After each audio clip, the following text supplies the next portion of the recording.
Bonjour à tous, je m'appelle Mariah McCooey. Je suis la directrice régionale de la région Pacifique de SHC.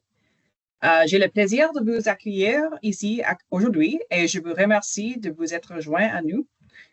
Il est encore tôt ici sur la côte ouest, mais je suis néanmoins très enthousiaste à l'idée de participer à ce projet crucial pour le SHC. Bien qu'il soit centré sur le Québec, il a des implications majeures pour l'ensemble du pays, pour la communauté maritime internationale. J'espère que vous avez déjà rejoint notre groupe LinkedIn S100. Si ce n'est pas le cas, je vous invite à y jeter un coup d'œil car il s'agira d'une ressource précieuse pour obtenir des mises à jour au fur et à mesure que nous progressons. Avant de débuter, je vous demanderai de mettre vos microphones en sourdine pendant la séance. Une période de questions-réponses suivra la présentation. Veuillez donc garder vos questions pour la fin. Sans plus tarder, j'aimerais vous introduire à trois experts de SHC qui vous guideront durant cette présentation. Stéphane Thériault, conseiller senior transformation digitale à Ottawa. Louis Maltais, directeur services géospatiaux pour la navigation et soutien. Et troisièmement, Annie Biron, directrice régionale pour la région de Québec. Merci. Merci beaucoup, Maria, pour l'introduction. Excellent travail en français. Puis comme tu l'as bien souligné, c'est un projet national qui a même des répercussions à l'international. Donc, bienvenue à tout le monde. Les chiffres continuent à monter. Donc, sans plus tarder, on se lance. Donc, si on a des collègues anglophones qui se sont trompés de journée, sachez que demain, il y aura une session en anglais. Mais aujourd'hui, tout va se passer en français. Donc, je suis extrêmement fier. Ça fait longtemps que j'attends ce moment-là. On travaille fort depuis des années sur nos services S100. Puis là, c'est le temps de partager ce qu'on a de mieux à offrir au niveau de nos services. Donc, aujourd'hui, je vais commencer en vous parlant de c'est quoi les essais, un peu c'est quoi le contexte, dans quoi ça s'inscrit au national, à l'international. Après ça, c'est quoi les objectifs. Par la suite, Stéphane va prendre le relais. On va rentrer un peu plus dans le détail. Qu'est-ce que c'est, qu'est-ce qu'on offre, c'est quoi le calendrier pour les essais, comment ça marche. Puis, finalement, Annie va vraiment nous parler du fleuve, comment c'est une zone complexe et intéressante pour des tests, et surtout nous entretenir sur le mécanisme de rétroaction qui est, Annie va vous en parler plus longuement, mais la seule condition pour faire partie des tests, on veut vraiment avoir votre avis sur comment ça fonctionne dans votre application. Donc, essai en mer S100, je fais partie du groupe des standards de l'Organisation internationale hydrographique et j'ai eu peut-être l'idée un peu folle d'inviter tout le monde sur le Saint-Laurent pour l'été prochain. Donc, inviter virtuellement pour, on le sait, les S100, ce qu'on vise à l'OHI et à l'OMI, c'est 2026 pour la mise en œuvre. Présentement, chacun des bureaux hydrographiques fait son possible pour se préparer, mais là, c'est le temps de tester. Puis, je suis extrêmement confiant avec ce qu'on a développé au service hydrographique au cours des dernières années. On est très bien placé pour s'offrir comme zone de test internationale. Donc, cette proposition-là a été très bien reçue à l'international. On ne fait pas ça tout seul, les services S100. Évidemment, le SHC et tout l'ensemble de nos employés ont travaillé fort. On a certaines couches, comme vous allez l'apprendre aujourd'hui, qui sont sous la responsabilité de la Garde côtière canadienne. Donc, cette coordination-là à l'interne se passe. Notre partenaire, Teledyne Geospatial, qui sont, vous allez le voir, c'est vraiment un service de données en utilisant les dernières technologies de l'info nuagique ou du cloud. Donc, ils sont nos partenaires là-dedans. Et Primar, qui sont des experts reconnus à l'international pour la distribution de données et veulent vraiment se positionner pour le futur avec le SSA. Donc, c'est vraiment un service de données et on focus sur la première phase ou le premier groupe de spécifications qui sont pour le suivi des routes ou le route monitoring en anglais. Puis, c'est très important que l'image que je veux que tout le monde ait participant, c'est que vous allez être connecté sur un service de données. Donc, c'est sous la mode comme d'un abonnement. Donc, c'est un canal d'information sur lequel il y a un flux constant d'informations. Et c'est là-dessus que vous allez être branché durant les tests. Donc, l'objectif, aujourd'hui en ligne, on a pratiquement 80 personnes. On vient toutes de différentes communautés. Il y a des collègues pilotes, il y a des gens qui font partie, qui sont avec probablement des autorités portuaires. On a des spécialistes du domaine géospatial. On a peut-être des gens de centres de simulation et je ne suis pas capable de tous les nommer. Bref, ce qu'on veut dans ce test-là, c'est offrir c'est quoi le potentiel du S100. Ça fait 20 ans qu'on en parle. Maintenant, c'est le temps de vraiment définir puis de voir quel est le potentiel sous plusieurs angles. On veut tester des équipements logiciels. S100 a des grandes promesses, mais là, c'est vraiment le temps de tester. Et évidemment, la communauté hydrographique, depuis des années, on a des produits, des cartes qui sont transférées à nos clients. Mais on n'a pas été encore dans une livraison en continu de nos données. Donc, cette approche-là, en anglais, on appelle Data as a Service, l'approche de service de données, où on se connecte au nuage pour avoir un flux constant d'informations. Ben, ça aussi, c'est assez nouveau dans la prestation de nos services. Donc, on veut valider ça aussi à l'interne. Je parlais de nos on vient de différents groupes d'utilisateurs, donc qu'on soit un port, qu'on soit en charge d'une voie navigable. On veut vraiment voir qu'est-ce que ça apporte dans vos systèmes existants. Ça ne sera pas parfait. Le service hydrographique, on existe depuis 1883. Ben, le S100, on commence. Donc, c'est sûr que ça ne sera pas parfait. Puis, on n'a pas ces prétentions-là. Donc, c'est là où la rétroaction est super importante.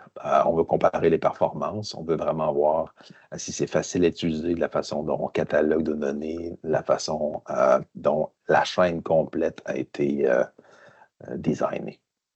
Puis évidemment, S100, le domaine principal, c'est la navigation. Donc, on s'attend à ce que ça soit exploité dans un contexte de navigation. On veut voir où sont les gains. On veut évidemment s'assurer que notre fleuve reste en bonne forme, puis on veut travailler de façon sécuritaire, mais on veut documenter ces avantages-là. Puis évidemment, toutes sortes de feedback, on est intéressé à voir ça. Donc, le groupe de couches qu'on va offrir, c'est le groupe qui fait partie du suivi des routes. Donc, la carte électronique, vous connaissez le format de carte électronique S57. L'évolution de ça, c'est le S101. Vous connaissez déjà un peu cette couche-là. L'avantage du S101, c'est qu'elle assure une compatibilité avec toutes les autres couches de S. Le S102, c'est la bathymétrie haute définition. Souvent, les gens vont dire, OK, c'est comme le fond marin en 3 dimensions. Les niveaux d'eau en mode observation, en mode prévision. Les courants de surface, aussi en mode observation et en mode prévision. Les avertissements de navigation, donc notice de shipping. Donc, ça aussi, on veut soumettre ça. C'est l'information qui est très temps réel. Le catalogue S128, ça, c'est le menu. C'est le menu de toutes les différentes couches qui sont disponibles. Puis, finalement, le S129, qui est l'information sur le dégagement sucré, fonction des paramètres du navire qui entreprend sa route. Donc, c'est l'ensemble de choses qui vont faire partie du banc d'essai S100, puis qui font partie de cette première phase. Évidemment, je suis totalement biaisé. Le service hydrographique, le Canada, parce que c'est plus que juste le service hydrographique, c'est la garde côtière, puis on a d'autres couches aussi qui s'en viennent avec Environnement Canada. Ben, c'est à ma connaissance, la première fois qu'on va avoir une offre complète avec toutes ces couches-là. Et sur ce, je passe la parole à Stéphane pour les détails. Merci, Louis. Alors, si on regarde au déroulement des essais, ça sera basé sur le calendrier qu'on voit présentement. Débutant cette semaine, on commence avec les sessions d'information technique sur les essais. Il y a aussi une page sur le média social LinkedIn qui est déjà active. On vous invite à s'y connecter, à y participer. Les commentaires, les questions, c'est un bon endroit pour le faire. En préparation, on a un site web qui sera lancé en février. Ce site web-là va contenir des informations utiles, des références, des liens, des vidéos, toutes sortes de choses qui ont, si on veut, un rapport aux essais pour de l'information complémentaire. Ce qui nous amène au mois de mars. Alors, au mois de mars, c'est le début des inscriptions aux essais. L'inscription commence au mois de mars, mais le service de données actif, lui, sera en fait en place entre juin et novembre. Alors, dès le mois de mars, on vous invite à vous inscrire, puis commencer déjà à mobiliser le personnel et l'équipement qui seront affectés aux essais. Ensuite, à la fin des essais en novembre, ça va être une période de compilation de résultats. On va analyser, on va comparer, on va, si on veut, là, ramasser tout ce qui s'est échangé, tout ce qui s'est posé comme question, commentaires, qu'est-ce qui a fonctionné, qu'est-ce qui n'a pas fonctionné, qu'est-ce qu'on peut corriger.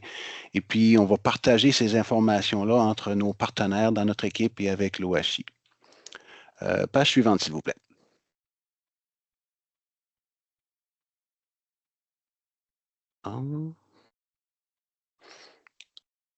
OK. Alors, pour s'inscrire, Louis, peux-tu reculer d'une page? Je crois qu'on a sauté. OK. Bon, mais c'est bon. Avance d'une page, s'il te plaît. OK. Alors, il y a un échantillon qui a été préparé pour vous aider à, justement, maîtriser vos équipements, essayer vos équipements, vos logiciels avant la période des essais. Ce jeu de données-là a été préparé puis va inclure les planches S57 et S101. On veut la carte électronique courante puis la carte électronique de nouvelle génération, auquel on ajoute la bathymétrie, le S102, le S104 et le S111, et les avertissements à la navigation et le catalogue de données. Okay? Toutes ces données-là, la beauté du S100, c'est que tout ça fonctionne ensemble, puis ce service ou cet échantillon-là, en fait, couvre une petite zone du Saint-Laurent dans le coin du port de Québec, puis couvre aussi une même période de temps. Alors, les courants de surface, les prédictions de niveau d'eau vont fonctionner ensemble, si on veut, si votre système ou votre logiciel vous permet de les activer. Pour l'obtenir, vous avez le lien à l'adresse qu'on voit ici sur la page. Dans votre moteur de recherche favori, vous pouvez aussi taper Canada S100 produits et services, ce qui va vous emmener vraiment là, à cette page-là aussi. Puis il y a aussi l'adresse courriel qu'on voit à l'écran, le CHS Info, qui vous permet aussi de poser des questions à l'équipe. Page suivante, s'il vous plaît. Alors, comment on participe aux essais? Alors, il faut vraiment s'inscrire. L'inscription est obligatoire. Et puis, l'abonnement, lui, est offert par notre partenaire Primar. Vous obtiendrez alors un abonnement gratuit à un service de données en continu qui est spécialement préparé pour les essais. Lors de l'inscription, vous allez devoir fournir des informations telles qu'une adresse courriel valide, votre nom, puis aussi certaines informations sur votre système. Okay. Ces informations-là, c'est traité de façon confidentielle cependant, mais ça nous aide à préparer, si on veut, les comptes pour les abonnés. Si vous avez déjà un compte chez Primar, peu importe, il faut s'inscrire quand même chez Primar. Okay? Les abonnements pour les essais sont gérés différemment des comptes réguliers et les abonnements pour les essais vont automatiquement expirer à la fin des essais. Okay? Encore une fois, les inscriptions débutent en mars 2025. Contactez le support à la clientèle chez Primar pour débuter les formalités. Puis, pensez aussi, encore une fois, à mobiliser votre personnel et vos équipements pour les essais. Prochaine. Alors, un petit sommaire des ressources disponibles lors des essais. Évidemment, on commence avec notre partenaire primaire pour le service de données, l'abonnement et tout ce qui a rapport à l'accès aux données. Ensuite, il va y avoir le site web qui est en construction présentement pour les ressources, les liens, les pages, les références, etc., etc. Il y a notre page LinkedIn ou notre canal LinkedIn qui est déjà actif pour les essais. Alors, on vous invite à s'y connecter, à participer. Si vous avez des bons commentaires sur la présentation d'aujourd'hui, n'hésitez pas à y aller. Il va y avoir la page S100 du ministère des Pêches et Océans avec le lien qu'on voit ici à l'écran. Et puis, toujours l'adresse courriel pour contacter l'équipe. Alors, je passe la main à Annie pour le reste de la présentation. Donc, merci beaucoup, Stéphane et Louis. Donc, la zone d'essai. Donc, géographiquement, la zone désignée d'essai S100 va couvrir la portion de la voie navigable du Saint-Laurent. Donc, c'est le corridor maritime entre Sault-au-Cochon et Montréal, donc au Québec. C'est environ 350 km de voie navigable commerciale. Cette zone est sondée par le Service hydrographique du Canada pendant 7 mois par année. Tout ça dans le cadre là, du programme de gestion de la voie navigable de la Garde côtière du Canada. Prochaine diapo, Louis. Donc, la voie navigable du Saint-Laurent présente beaucoup d'éléments très intéressants pour la navigation, ce qui en fait vraiment un terrain de jeu là, parfait pour des tests comme ceux-ci. La partie aval du fleuve jusqu'à Trois-Rivières est soumise à l'influence des marées. On a des marées jusqu'à 6 mètres d'amplitude à Québec. On a aussi des courants de diverses intensités et qui s'inversent également en fonction de la marée. La voie navigable comprend un chenal de navigation principal qui est dragué et des portions également en eau profonde. On compte de nombreux ponts, des câbles aériens, énormément d'aides à la navigation comme des bouées ou des alignements. La zone est également soumise au pilotage obligatoire pour certaines catégories de navires.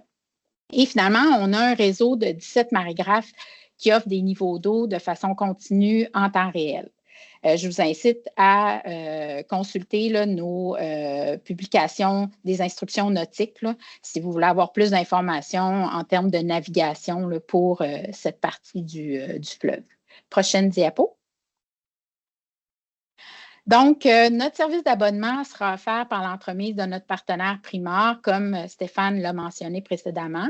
Donc, en vous abonnant, vous aurez l'avantage d'avoir accès à des mises à jour quotidiennes pour les niveaux d'eau et les courants de surface et aussi à des mises à jour périodiques là, pour les surfaces bathymétriques, les avertissements de navigation et les cartes électroniques de navigation. Prochaine diapo. Je tiens à rappeler que le Service hydrographique du Canada n'effectuera pas de tests là, à proprement parler. Notre rôle, c'est vraiment de fournir des produits et des services hydrographiques de haute qualité. Il en revient donc aux fabricants, navigateurs et les autres intervenants de développer et d'exécuter leurs propres tests pour s'assurer que nos produits répondent à leurs besoins spécifiques et aux normes. Cette approche va garantir que chaque partie prenante assume ses responsabilités et contribue à la réussite globale du S100. Donc, notre offre de service S100 est donc une opportunité unique qui s'offre à vous pour tester vos équipements et logiciels in situ ou dans un environnement simulé. Vous serez en mesure d'effectuer une variété de tests comme l'évaluation des performances de vos systèmes, la facilité d'utilisation et de l'interaction des différentes couches de données, ainsi que découvrir aussi la qualité des produits qui vous sont offerts. Vous serez également en mesure d'explorer de nouvelles possibilités opérationnelles et d'évaluer les progrès globaux là, en termes de sécurité de la navigation qu'offre le S100. Prochaine diapo. Donc, ce banc d'essai va mettre en lumière les divers problèmes que vous pourriez rencontrer ainsi que les améliorations qui sont nécessaires ou souhaitées. Par exemple, il pourrait y avoir des enjeux de compatibilité entre les systèmes et les spécifications de produits. Vous pourriez également expérimenter des baisses de performance notables ou des problèmes de réception de données. Il pourrait y avoir des différences entre les jeux de données auxquels vous aurez accès et ce que vous observez en temps réel. Puis enfin, des problèmes d'encombrement visuel ou tout ce qui engendre de la confusion et qui peut affecter la sécurité de la navigation pourrait être aussi constaté pendant vos tests. Prochaine diapo. Pardon. Comme nous l'avons mentionné à plusieurs reprises au cours de la présentation, notre objectif principal est vraiment d'assurer une mise en œuvre réussie des services assistants et ce, dès janvier 2026. Et donc, peu importe les résultats, le partage de l'expérience que vous aurez acquise au cours des tests avec la communauté est vraiment indispensable. Et à cet effet, on va vous inviter à compléter un questionnaire pour documenter vos tests. C'est vraiment la seule condition que nous imposons à votre participation. Donc, par exemple, nous vous demanderons quel système vous avez utilisé, qu'est-ce que vous avez effectué comme test, c'est quoi le but de vos tests, quelles sont les observations intéressantes et les conclusions qui doivent être partagées avec la communauté. Ceci permettra vraiment de créer des opportunités d'amélioration pour contribuer à la mise en œuvre réussie pour janvier 2026 des couches de surveillance des itinéraires. Prochaine diapo. Donc, en conclusion, dès janvier 2026, les navigateurs pourront profiter des nouveaux standards S100. Ces standards sont vus comme une solution moderne pour l'avenir de la navigation, tant en termes d'efficacité du transport que pour assurer la sécurité. Le corridor Montréal-Québec est au cœur de l'économie canadienne pour le transport des marchandises. C'est un site idéal pour effectuer des tests de par sa géographie et ses caractéristiques uniques en termes de navigation. Notre offre permettra à l'industrie d'effectuer des tests, entre autres, dans des conditions réelles. Et nous sommes vraiment très, très fiers de cette réalisation. Nous espérons que l'expérience acquise lors des tests permettra vraiment une mise en œuvre réussie des S100, pas juste au Canada, mais partout dans le monde. On espère que vous serez nombreux à participer et à tester les couches S100 de la surveillance des itinéraires. On disait, l'avenir, c'est maintenant. Joignez-nous à nous. Et nous vous remercions vraiment d'avance pour votre contribution. Louis, à toi. Et on est déjà rendu à la période de questions. Donc, je vais arrêter le partage d'écran. Je vais garder Annie puis Stéphane avec moi. Donc, pendant que tout le monde réfléchit à sa question, Stéphane a mis dans la fenêtre clavardage ou chat là, ce que je considère la première étape. Vous voulez vous familiariser avec c'est quoi ça? Bien, on a un jeu de données statique où tout est en commun. Puis, je peux vous dire de l'interne, on avait eu une première itération de ce jeu de données-là qu'on avait mis en ligne au mois d'octobre. Et on a déjà eu du feedback, fait qu'on a déjà ajusté certaines choses. Puis, on sait déjà qu'en décembre, il va y avoir aussi un petit ajustement à ce jeu de données-là. Fait que quand on a vu ça, ben, on a dit, OK, les tests sont presque déjà commencés. Donc, c'est vraiment votre première étape. Donc, pour la période de questions, je vais faire mon possible à rediriger le trafic. Donc, pour ceux qui me connaissaient, il n'y a pas de questions stupides. Puis, ça ne me dérange pas de répéter.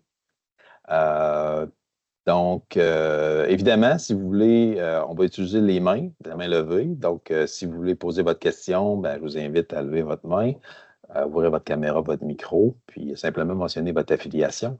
Puis après ça, ben, on va essayer de diriger les questions. Évidemment, cachés dans les participants, on a certains de nos experts S100. Donc, si ça atteint le niveau d'incompétence, on pourra référer à nos experts qui sont avec nous en ligne. Puis, ben, évidemment, si vous êtes un peu intimidé par l'audience ou quoi que ce soit, ben, on peut aussi, je vais monitorer la fenêtre de clavardage, le chat, si vous avez des questions. Donc, il n'y a pas de... Donc, je vais suivre les mains, puis ben, ça me prend un ou une brave pour démarrer le bal.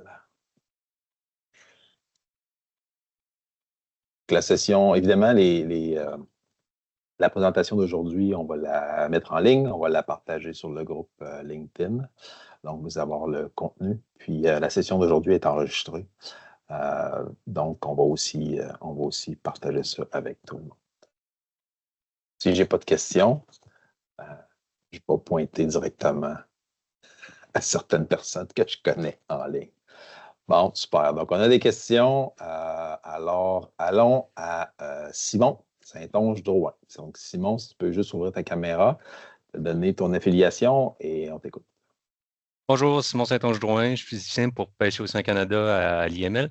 J'ai une question naïve, je suis juste curieux de savoir le banc d'essai de tout ça, est-ce que ça s'adresse aussi aux plaisanciers qui peuvent utiliser ces données-là ou c'est juste pour les pilotes du Saint-Laurent et ceux qui sont... voilà. Merci Simon. Toutes les questions sont bonnes. Comme je l'ai mentionné, ça peut être n'importe quoi. Il y a quelqu'un qui est, je ne sais pas moi, un développeur d'applications téléphoniques pour optimisation des sorties de voile, puis les courants de surface sont importants. Branchez-vous, inscrivez-vous au test, développez votre application pour tester comment que... c'est vraiment ouvert à tout le monde. Donc, plaisance commerciale, parce qu'on le sait, le S100, oui, son focus, c'est la navigation, mais c'est beaucoup plus large que ça. Donc, le nombre d'applications, là, c'est infini. Puis, évidemment, on a tous chacun nos réseaux. Si aujourd'hui, ce que vous avez entendu, ce que je souhaite déceler, Simon, c'est il y a peut-être quelque chose là. Ben oui, allons-y, connectons ces gens-là. C'est un petit milieu, le domaine du fleuve Saint-Laurent dans son ensemble. Donc, utilisons notre réseau là, pour s'assurer qu'on l'exploite au maximum, cette offre de données-là. Merci, Simon. Je ne sais pas, Annie, veux-tu Merci, rajouter? Louis. Non, c'est ça. Tout le monde peut participer. C'est ça, pas juste les navigateurs. Comme hier, Stéphane parlait aussi des gens qui pourraient vouloir mettre ça dans un jumeau numérique pour faire de la modélisation pour toutes sortes de choses, que ça soit même en lien avec l'érosion des berges ou je ne sais pas trop, les fuites d'huile dans le fleuve. Tout. Les services assistants peuvent servir à tout le monde. Parfait. Excellent. Merci. Donc, allons à Nathalie qui m'a déjà averti. Donc, je connais Nathalie. Nathalie, je vais te donner la parole. Elle n'ouvrira pas sa caméra parce qu'elle est sur une connexion limitée, mais elle est de l'autre côté de l'océan Atlantique. Nathalie? Voilà, merci. Déjà, merci beaucoup pour cette initiative. C'est vraiment très, très important. Alors, tout le monde n'aura pas l'occasion de venir tester au Saint-Laurent avec vos données, mais le partage de l'expérience que vous aurez obtenue à travers ce test, il sera super utile parce qu'on espère quand même au niveau de l'OHI que ça fasse boule de neige et qu'il y ait d'autres initiatives de ce même genre. Ensuite, j'ai une petite question. Tu as parlé donc de la S124 qui sera également diffusée. Elle sera diffusée également par Primar, la S124, ouais? Donc, très bonne question, Nathalie. Au niveau du S124, c'est nos collègues de la garde côtière qui sont l'autorité derrière le S124. Mais ce qu'on veut, c'est vraiment que ce sont des services du Canada. Puis, au niveau de la S124, on sait qu'il y a plusieurs options. L'information peut être diffusée. La S124 est une couche, justement, Nathalie, où elle pourrait être diffusée via plusieurs mécanismes. Mais évidemment, du côté Primar, on veut tester, nous aussi, d'envoyer toute l'information, tout le paquet au complet. Il n'est pas impossible, puis ça fait partie des discussions qu'on a avec les collègues de la Garde côtière, que le S124 soit disséminé par plus qu'un canal de communication. Merci beaucoup. Excellent. Alors, allons à Damien, s'il vous plaît, votre affiliation et votre question. Oui, Damien Van Bang, professeur à l'École de technologie supérieure à Montréal, ETS. Donc, moi, je suis modélisateur hydrodynamique. Et là, ce que je vois, effectivement, je vous remercie beaucoup pour cette grande initiative et de mettre à jour une base de données ouverte. La question que je me posais, c'est, par exemple, les personnes qui s'intéressent aux érosions de berges, comme le signalait Annie Biron, auraient besoin d'avoir de l'information bathymétrique sur les zones non mesurées que vous présentez, à savoir, par exemple, les berges du lac Saint-Pierre, le bras nord de l'île d'Orléans, ou encore les chenals milieu et sud en face de l'île aux Coudres. Et je me suis demandé s'il était prévu, alors peut-être en aparté de la plateforme S100, de pouvoir mettre un recensement ou d'être capable d'homogénéiser aussi l'information existante, certes rare, mais existante toutefois, sur ces zones-là qui sont malheureusement pas très bien connues. Annie, je pense que je vais être Oui. comme directrice régionale, je vais te la laisser. Bonjour, merci beaucoup pour votre question. On a un produit parallèle, si je peux exprimer ainsi, qui s'appelle le NONA, qui est en fait de la bathymétrie pour des besoins non navigationnels qui existe présentement, qui est disponible gratuitement.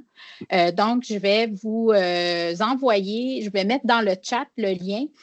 Sinon, je vais vous l'envoyer spécifiquement là, par courriel dès que je vais pouvoir. Là. Mais ce produit pourra probablement répondre en grande majorité là, à ce que vous recherchez parce qu'on y trouve vraiment l'ensemble des jeux de données que nous avons là, dans nos bases de données. Puis Merci peut-être beaucoup. que je peux offrir en complément, Damien, une des choses qu'on a vues, parce que c'est pas nouveau le S100. Pourquoi on est confiant, c'est qu'au cours des dernières années, on a eu d'excellentes collaborations avec certaines corporations de pilotes. Puis une des choses qui est super riche qui a eu lieu, c'est que S102, par exemple, donne une très bonne approximation de c'est quoi la richesse ou la pauvreté des bases de données bathymétriques qu'on a. Évidemment, quand on regarde une carte électronique, il faut vraiment fouiller pour voir, OK, dans l'estran, c'est un petit peu plus faible comme information, mais dans le chenal entre les bouées, ça, c'est très bien connu. Fait que le S102, de façon très, très facile, il permet de voir c'est quoi les sources d'informations qu'on a pour construire la carte.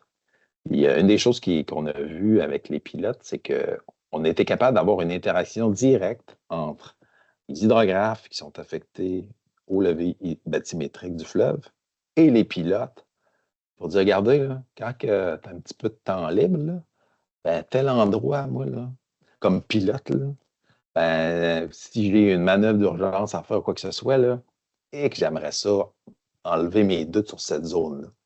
Fait que Damien, de la même façon, la bathymétrie haute résolution ou dans certains cas un peu moins, un peu plus faible résolution, ben, d'avoir accès à ça, Damien, ça peut te permettre pour ton type de modélisation, pour ton domaine, d'amener un feedback à la région, dont Annie est à la direction, pour dire, regardez, moi ici, là, c'est super important l'information. Pour moi, là, mon modèle a une très grande incertitude à cause que l'information source-là n'est pas assez riche. Fait que voici un exemple. Et évidemment, n'importe qui est un peu éduqué dans le domaine de la modélisation, ben, c'est tout le temps les mêmes problèmes qui reviennent. On veut faire une modélisation. Ben, les résultats du modèle de courant, par exemple, sont aussi bons que la bathymétrie qu'on a utilisée en intrant. Donc, puis ça, ben, ça peut être une façon d'avoir un bon dialogue avec certains des usagers. Puis ben, Annie, quand elle a fait sa planification ou elle va mettre ses efforts de relevé hydrographique, ça peut peut-être influencer cette chose-là. Fait qu'une autre façon d'amener de peut-être exploiter le S102, parce que facilement on le voit. Puis le NONA aussi est une excellente source pour voir qu'est-ce qu'on a dans notre base de données numérique. Allons à Julie. Bonjour, Julie Larrivée, Service hydrographique du Canada de la région du Québec. C'était pour revenir sur un peu la question de Simon Saint-Onge-Drouin, à savoir si ça pouvait être utilisé par les plaisanciers, donc les logiciels qui sont développés pour naviguer dans les zones plus de plaisance. Ben, j'arrive en fait du groupe de travail sur les standards S100. Puis, je pourrais dire que oui, les concepteurs de logiciels et de systèmes de navigation de plaisance sont très intéressés à utiliser ces données-là. Puis, je pense qu'ils vont embarquer aussi dans les tests pour essayer ces jeux de données-là. C'est juste pour venir. Parfait. Oui, merci Julie. Puis là, je suis en train de regarder dans le clavardage. Donc, Yannick, le but ultime sera d'avoir éventuellement un accès à un produit vendu pour nous permettre d'avoir l'information en continu. Ben, c'est un peu l'idée de l'abonnement, là. C'est-à-dire que quand on s'abonne à Netflix, là, bref, si je veux écouter un film, ben, il y a de l'information en continu, puis je peux me brancher sur certains canaux. Donc, c'est vraiment, on adopte le principe de l'abonnement, où une fois que tu as un abonnement actif, ben, l'information circule librement. L'autre question, Stéphane, de Jenny Fortier, une de nos hydrographes de la région du Québec. J'ai envie de te la laisser parce que je sais que tu as regardé ça. La question, c'est au sujet de la rétroaction des problématiques rencontrées. Comment ça va fonctionner? Alors, en cas de problème, ça peut dépendre de soit la donnée qui est incorrecte ou les normes qui sont pas claires ou l'équipement ou le logiciel, peu importe. Ce que je conseille à tous et chacun, c'est de compiler vos observations dans un document avec des captures d'images, s'il vous plaît, et puis de l'envoyer à l'adresse que j'ai mis dans l'espace de clavardage. Dès la réception, il y a un triage qui va se faire et puis la question ou le cas souligné ou les suggestions vont être acheminées aux bonnes personnes. Mais le plus d'informations qu'on a en partant, si on veut, ça va nous aider à passer l'info ou la question au bon endroit. Il y a l'autre chose au niveau de la rétroaction, c'est qu'on veut utiliser nos différents canaux. Donc, LinkedIn, on sait qu'on peut poser des questions simples puis avoir de la rétroaction immédiate. Mais aussi, Stéphane est en train de designer une manière assez structurée et moderne. Donc, c'est facile pour l'usager de fournir sa rétroaction. Puis, c'est facile pour nous de compiler. Donc, que ce soit Google Form ou quoi que ce soit, Stéphane est en train de regarder ça parce que, comme il l'indique, il y a de la rétroaction qui doit aller au SHC, il y a de la rétroaction qui devra aller à la Grande Côtière, rétroaction à l'OHI. Donc, on veut vraiment, ça ne nous tente pas de se transférer des emails puis des PDF. On veut, c'est ça, se doter d'une façon moderne pour être efficace pour la gestion de la rétroaction, parce qu'évidemment, on sait, il peut y avoir des répercussions jusqu'à l'international. Donc, je vais continuer à monitorer le chat, mais allons, on a une question avec M. Peldi.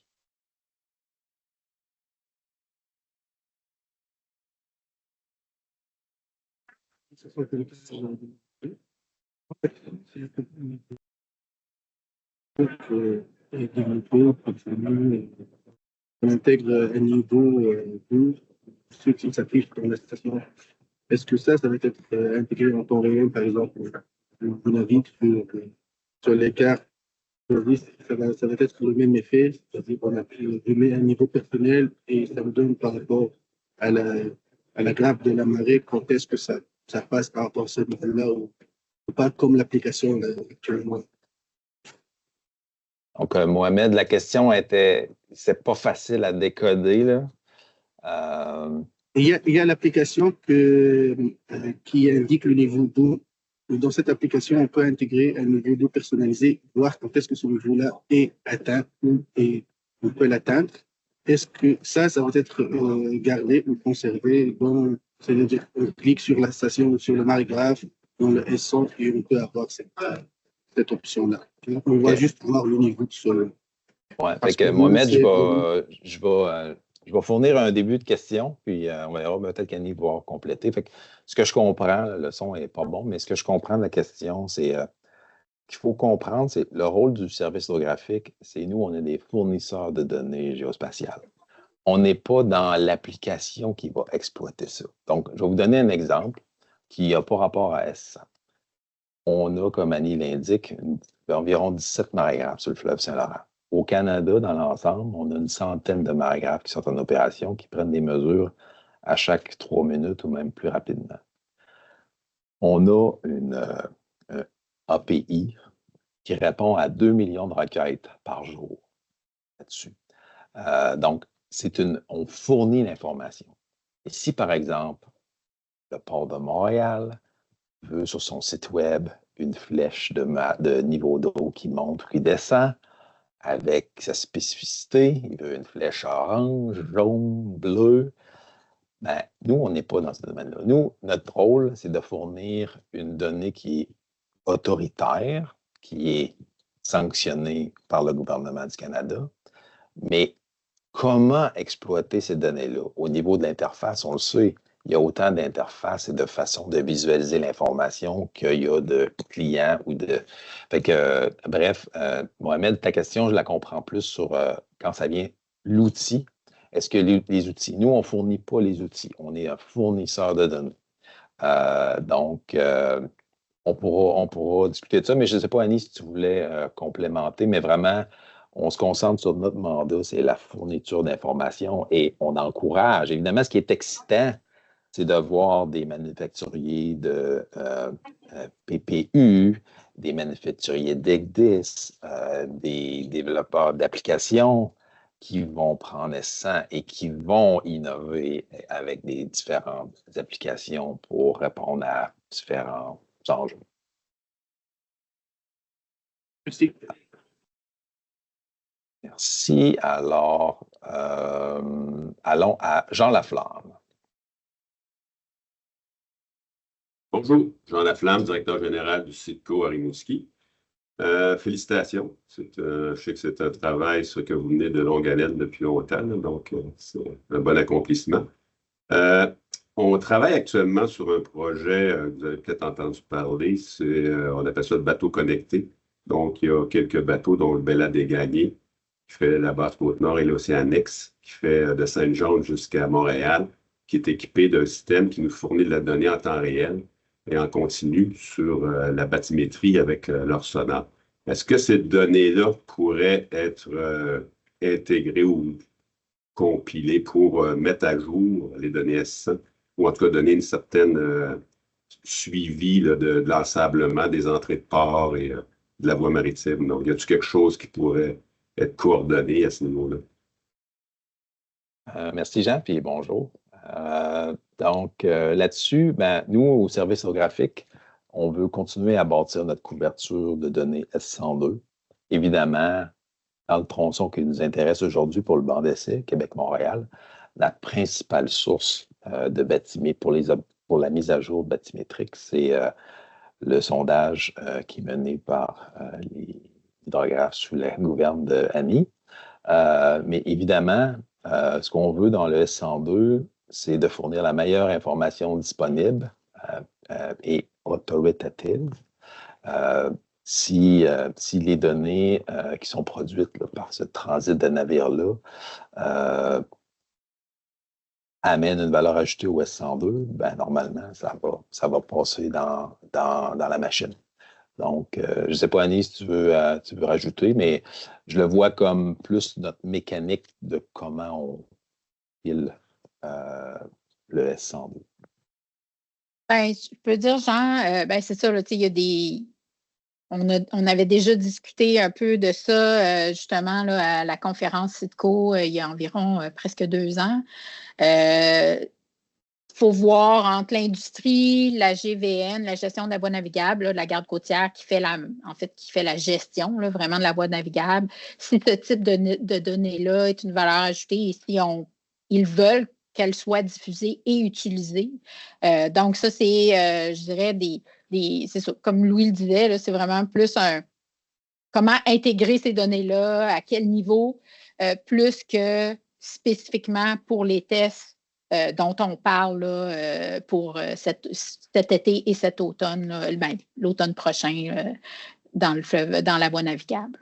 Mais ça pourra en rediscuter là, avec Garde côtière, les pilotes au niveau régional. Nous, on pourra les utiliser cependant, ces données-là, en étant partenaires au test pour faire nos preuves de concept. Oui. Absolument. Ben, ça pourra, c'est le genre de choses. Ça pourra être partagé aussi, quand vous faites la comparaison entre vos données que vous recevez avec les bateaux connectés versus ce que nous, on offre comme données, ben, ça permet, c'est ça, là, d'évaluer la précision, l'incertitude, puis ça permet aux gens de comprendre à quelles données ils pourraient avoir, qu'on pourrait utiliser là, dans le cadre de ce projet-là. Excellent. Merci beaucoup. Puis c'est le genre d'initiative qu'on recherche, c'est-à-dire que notre offre de données peut être la base à un paquet de projets. Puis ça, c'est un très bon exemple. Allons au chat.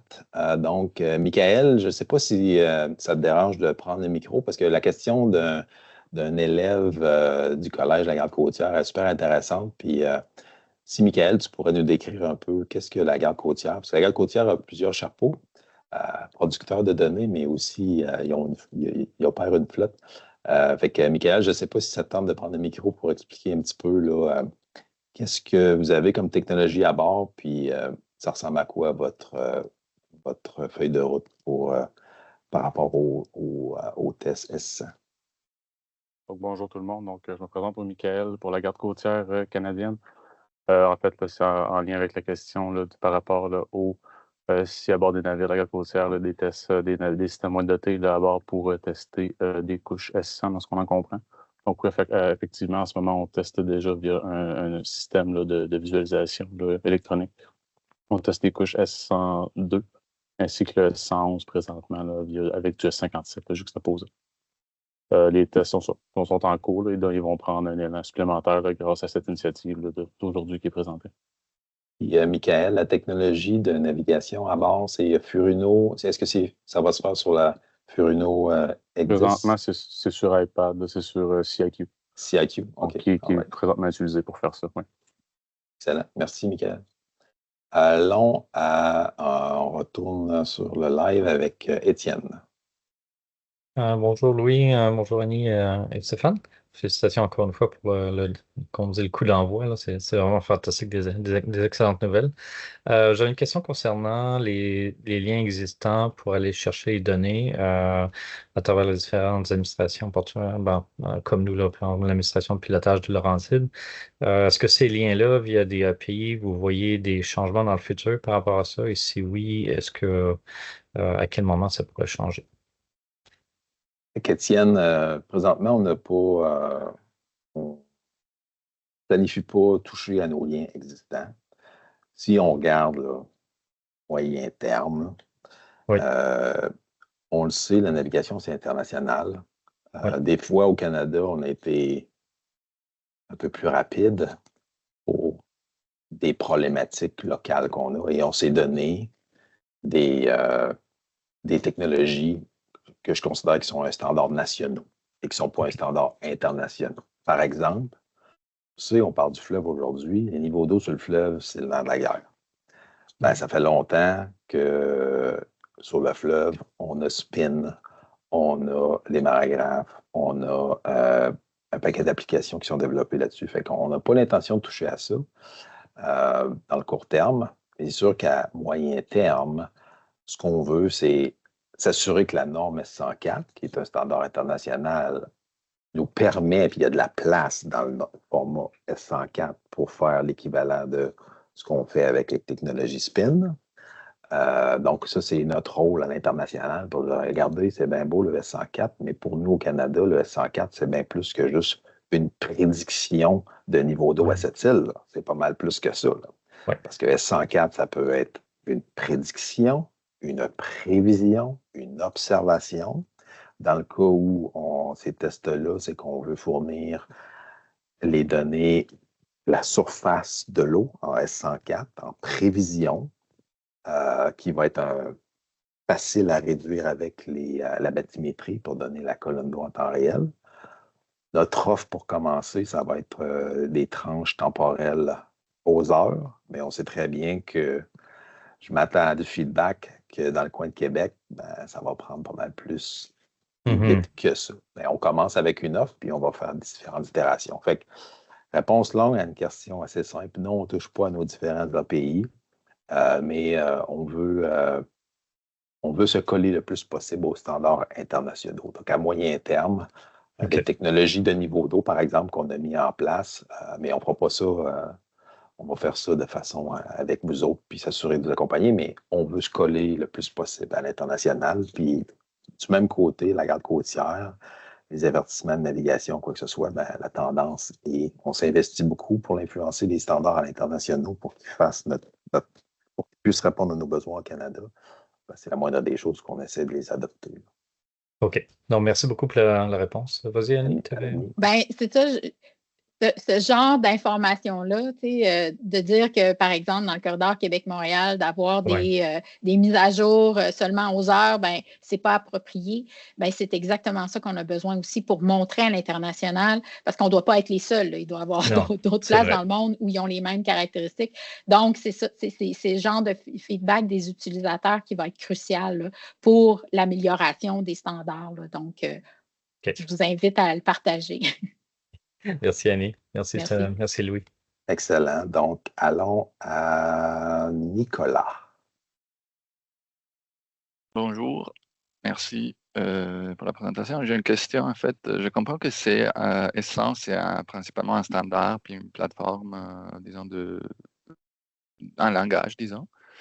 Mais ma question, c'est si vous prévoyez des risques de cybersécuritaires accrus, disons, liés à la diffusion éventuelle de S100 et puis de toute la cartographie qui est développée sur cette base. Merci. Donc, très bonne question. Et j'ai envie de te donner celle-là, Stéphane. Alors, oui, la norme S100 comporte, si on veut, un niveau d'encryption.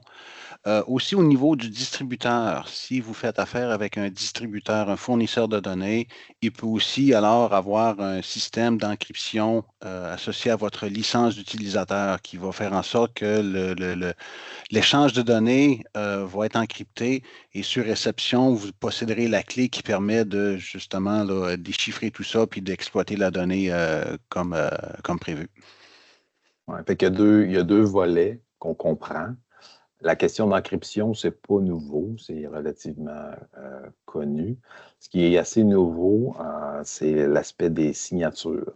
Donc, c'est-à-dire qu'il y a une signature numérique qui est appliquée aux données pour s'assurer que le paquet n'a pas été corrompu par une tierce partie.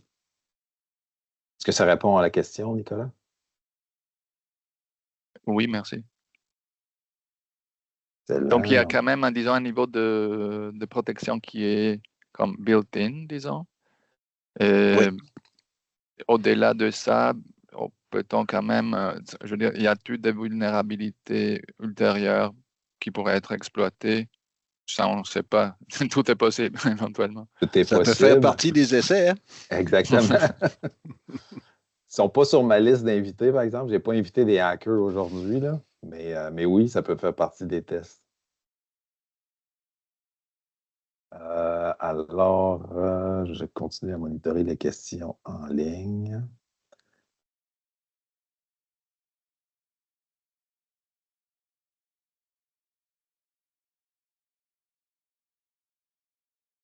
Et que je vous rappelle, il n'y a pas de gêne. Je retourne au chat.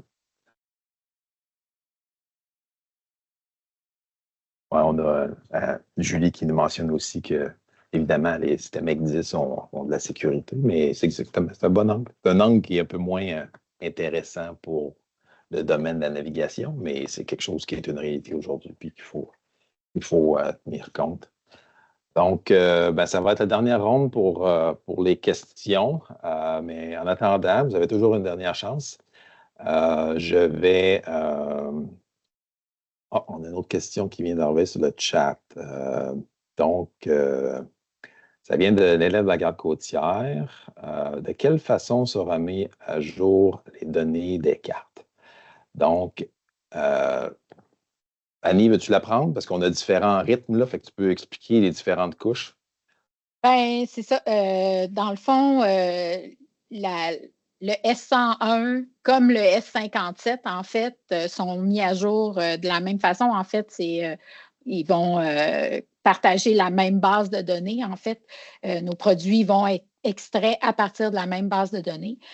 Donc, les S101 vont être mis à jour de la même façon que les S57 sont faits. Donc, à mesure qu'on a des sources d'informations nouvelles qui entrent dans au bureau, elles sont évaluées en fonction d'un paquet de critères et on met à jour la carte électronique avec ces nouvelles données-là et dépendamment encore là la grosseur de la mise à jour, ben, il se peut qu'on fasse une nouvelle édition ou qu'on fasse seulement une mise à jour, là, donc ce qu'on appelle communément un update de ENC. Donc, c'est exactement la même façon qu'on procède présentement là, pour ce qui est de la mise à jour de la carte électronique. Je ne sais pas, Louis, si tu avais un autre aspect. Je veux ajouter, Cédric, c'est que quand on dit qu'on est Data as a Service, c'est presque en continu, mais différentes couches vont travailler à différentes vitesses. Puis ça fait partie de l'expertise qu'on va développer ensemble. On prend une situation hypothétique. Un des hydrographes de la région du Québec qui travaille sur un des navires de sondage découvre une dune de sable monstrueuse qui n'est pas sur nos cartes. Étape 1, S124, avis à navigation. Ça peut se faire directement sur le navire de sondage. Étape 2, mise à jour du S102. Étape 3, correction à la carte électronique, désactivation de l'avertissement de navigation. Donc, ça va à différentes vitesses. Mais l'idée, c'est de toujours que le gouvernement ait une information. Nous, au gouvernement, notre travail, c'est, désolé pour l'anglais, mais we have a duty to warn. Si on sait quelque chose, il faut le communiquer. Puis, évidemment, vous connaissez les différents systèmes. Là, on va apprendre à connaître les différentes couches. Il y a des couches qui sont en réel.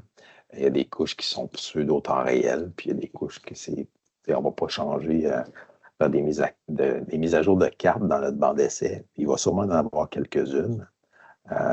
Mais ça ne sera jamais aussi dynamique que les 800 cellules de courant de surface qu'on va sortir à chaque matin entre Québec et Montréal. Il y a différentes couches, différentes vitesses. Stéphane, tu voulais ajouter? Oui, je voulais ajouter une chose. Il y a aussi la notion d'abonnement à un service. Éventuellement, l'équipement à bord du navire va être abonné à un distributeur, un système de distribution. Et puis, le système à bord, lui, va consulter justement le fournisseur de façon régulière pour demander est-ce qu'il y a du nouveau, est-ce qu'il y a des changements à la carte, est-ce qu'il y a des nouvelles données. Et puis, si c'est le cas, étant donné l'abonnement, le système va télécharger, si on veut, ces nouvelles informations-là, les charger dans l'ECDIS, et puis ça devrait être un truc assez transparent pour le navigateur. La chose, toutefois, à surveiller, c'est la validité de vos abonnements. Soyez sûr que vous êtes à jour, puis il y a des réglages au niveau de la console qui vont vous permettre de justement voir à quelle date ou quelle est la dernière mise à jour appliquée à la carte que vous travaillez, avec laquelle vous travaillez. Évidemment, tout ça, c'est possible grâce à la connectivité. Tout ce qu'on vous parle aujourd'hui, on prend pour acquis qu'il y a une connectivité présente pour s'assurer, un peu comme le modèle qu'on suit, c'est comme les antivirus. L'antivirus, à la minute que ton ordinateur peut se brancher à Internet, il va comparer la base de données antivirus qu'il y a localement versus ce qu'il y a sur le serveur, puis il va automatiquement télécharger. Fait que c'est vraiment, si on s'adresse à la prochaine génération des navigateurs, donc des étudiants au collège, vous ne serez pas partie de la génération où la mise à jour des cartes, ça se fait avec un papier et un crayon. Votre génération, tout ça passe de façon transparente, mais ça n'enlève pas que vous devez être très conscient et vous devez avoir des systèmes qui vous informent est-ce que je suis à jour ou non, parce que c'est un des principes fondamentaux au Canada, c'est que le fardeau de toujours être mis à jour est avec le navigateur. Mais ça n'empêche pas que le service hydrographique, le S100, on peut faciliter ça au maximum. Très bien. Donc, je pense qu'on a commencé à épuiser les questions, mais on a toujours 74 personnes en ligne. Fait que sur ce, j'ai envie de donner le plancher à Stéphane, Annie, pour peut-être quelques remarques de fermeture. Puis, donc, allons-y. Stéphane? Alors, j'invite les gens, encore une fois, à participer, à surveiller le canal LinkedIn, poser des questions, placer des commentaires. Ce que vous allez nous fournir va nous aider à progresser.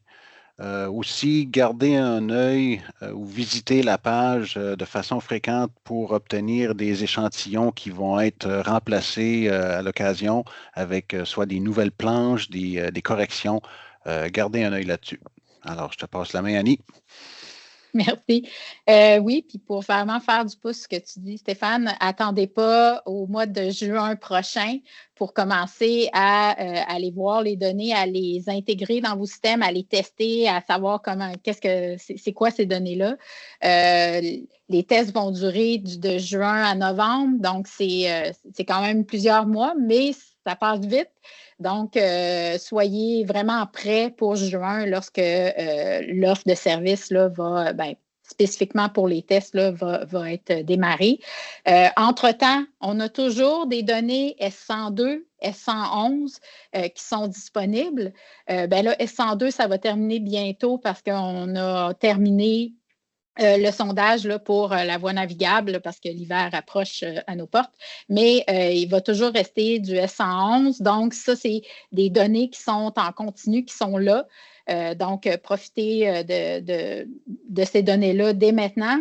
Puis, je vous rappelle, c'est ça, nous, au SHC, on est des fournisseurs de données. Ce n'est pas nous qui allons tester ces données-là dans des systèmes. On ne crée pas de système, on ne crée pas de logiciel. Donc, c'est vraiment à vous de regarder quel genre de test vous pouvez effectuer avec ces données-là.